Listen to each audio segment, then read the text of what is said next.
Assalamualaikum dan selamat sejahtera. Kami daripada Kumpulan 7 ingin menyampaikan tentang topik 4. Secara ringkasnya, topik 4 adalah berkaitan dengan konsep insan dengan membentuk insan yang baik dan berguna bukan sahaja untuk diri, malah masyarakat dan juga agama. Sebagai contoh, kita hendaklah sentiasa patuh akan perintah agama demi untuk mendapat kesempurnaan dalam kehidupan. Selain itu, kita hendaklah sentiasa bertanggungjawab dan berhati-hati dalam segala perbuatan kita. Itu sahaja untuk pengenalan. Terima kasih.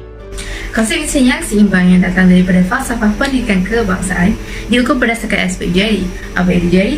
Jari adalah terdiri daripada suku kata bagi jasmani, emosi, rohani dan juga intelektual. Konsep insan dari segi jasmani adalah untuk kesihatan dan kecergasan tubuh badan.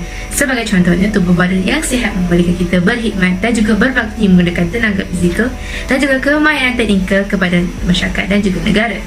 Emosi pula merupakan satu reaksi tubuh menghadapi situasi tertentu yang membolehkan kita melahirkan insan yang berdisiplin, yang mampu mengawal emosi daripada terlampau mengikuti fahaman-fahaman atau etika-etika yang terdahulu. Dari segi rohani, ini merupakan satu ilmu kebatinan yang terjurus kepada perkara keagamaan. Rohani yang kukuh dapat membentuk akhlak seseorang kerana di sinilah proses pembentukan nilai-nilai moral dan kesopanan ditekankan. Yang terakhirnya adalah konsep insan dari segi intelektual yang merupakan asas sesebuah negara untuk lebih maju dan juga berdaya saing. Unsur ini adalah kemampuan mental kita mengurai dan juga mencari penyelesaian dalam pelbagai bidang. Isu yang ketiga ialah isu masalah komunikasi yang amat membimbangkan dalam kalangan rakyat Malaysia sendiri, di mana kita dapat lihat pada masa kini terdapat pelbagai kecaman yang telah dilontarkan terhadap atlet Malaysia yang mempunyai prestasi yang kurang merangsangkan. Sebagai contoh, kita dapat kaitkan isu ini dengan isu SK Sona, iaitu pemain badminton Malaysia yang telah mendapat pelbagai kecaman daripada segelintir rakyat Malaysia, juga termasuk seorang ahli politik. Rentetan daripada isu ini ianya telah menimbulkan diskriminasi terhadap perkauman kerana ianya melibatkan kaum-kaum di Malaysia, terutama sekali kaum India.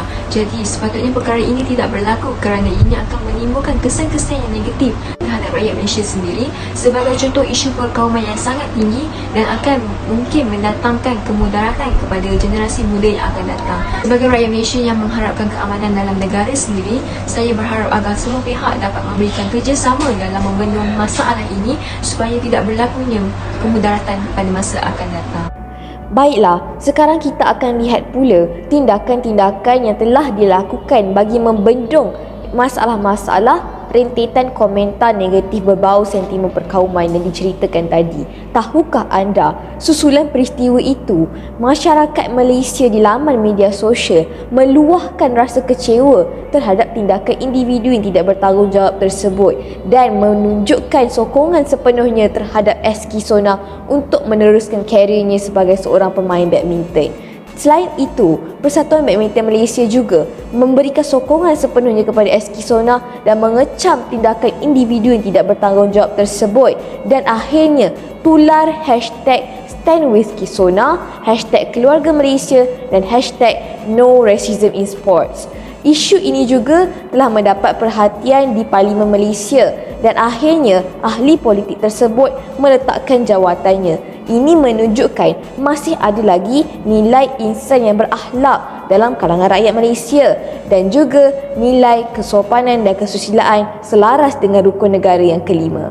Assalamualaikum dan hai, saya Ani Sofia. Isu yang kedua yang kita akan kupas ialah isu tentang peningkatan kadar kes bunuh diri di Malaysia dari tahun 2019 hingga tahun 2021. Berdasarkan data yang diberikan oleh pihak PDRM, jumlah bilangan kes bunuh diri telah mencatat 1,708 kes sepanjang COVID-19 di Malaysia.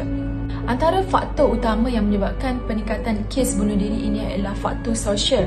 Antaranya ialah hilang pekerjaan, hilang sumber pendapatan, PKP dan isolasi daripada sokongan keluarga dan sahabat handai juga boleh menyebabkan kemurungan yang melampau, dan jika tidak dirawat boleh menyebabkan percubaan membunuh diri.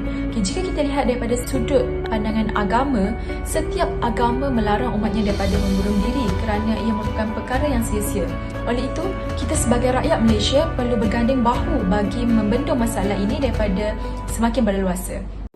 Seterusnya, saya akan menerangkan tindakan atau cara untuk membendung isu bunuh diri yang disebutkan sebentar tadi. Pertama sekali, Kementerian Kesihatan Malaysia telah mengambil cadangan atau inisiatif bagi menangani isu tingkah laku bunuh diri ini di Malaysia dengan mengukuhkan talian bantuan sokongan psikososial bagi meningkatkan capaian terhadap liputan perkhidmatan kesihatan mental serta sokongan psikososial kepada individu yang memerlukan sokongan semasa pandemik COVID-19. Selain itu, masyarakat juga memainkan peranan dalam mencegah tingkah laku bunuh diri dengan memberikan perhatian dan bertanya khabar ahli keluarga dan orang sekeliling, terutamanya yang terjejas akibat pandemik COVID-19. Di samping itu, sokongan serta dorongan juga perlu diberikan kepada mereka untuk mendapatkan rawatan dan bantuan secepat mungkin. Oleh itu, margin tingkah laku bunuh diri di Malaysia dapat dikurangkan jika masyarakat dan kerajaan Malaysia lebih peka terhadap isu ini. Demikian, Malaysia akan menjadi lebih maju dan sejahtera. Isu insan ketiga yang perlu diberi perhatian oleh semua individu ialah kekejaman Israel terhadap rakyat Palestin. Umum kita mengetahui bahawa golongan Zionis tersebut membawa kerosakan kepada rakyat Palestin seperti merampas tanah hak rakyat Palestin, menahan golongan wanita hamil, melepaskan tembakan secara sesuka hati terhadap golongan yang mengingkari arahan mereka, serta melepaskan tembakan kepada siapa sahaja. Golongan tersebut bukan sahaja membawa kerosakan kepada fizikal, malahan juga emosi dan juga mental. Golongan tersebut bertentangan dengan konsep insan itu sendiri, iaitu tidak melakukan kerosakan, memakmurkan bumi menurut Islam atau mencapai tahap manusia yang sempurna dan teragam mengikut fahaman Konfusius. Jadi, jelaslah golongan Zionis tersebut tidak mencapai ataupun mengikuti konsep insan yang sebenarnya. Respon masyarakat dunia terhadap isu Palestin-Israel semakin menunjukkan reaksi yang positif apabila seluruh dunia bersolidariti mengadakan siri demonstrasi jalanan yang bukan sahaja disahut negara Pertubuhan Kerjasama Islam OIC, bahkan meledak di bandar-bandar utama negara barat seperti New York dan Madrid. Hal ini kerana isu Palestin tidak sewajarnya dilihat dari perspektif agama sahaja, kerana ia merupakan isu yang panjang meskipun bumi Al-Aqsa sentiasa dihujani dengan pelbagai bentuk konflik dan krisis ribuan tahun dahulu. Malaysia juga tidak memandang remeh kekejaman Yahudi Zionis dan sentiasa bersedia untuk menghulurkan bantuan dari segala segi. Ini menunjukkan nilai kemanusiaan masih bersisa dan utuh dalam jiwa masyarakat yang mahukan kehidupan yang aman dan harmoni serta berteraskan keadilan sejagat.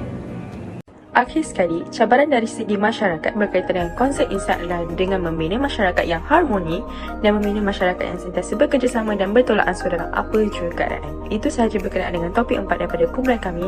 Sekian, terima kasih.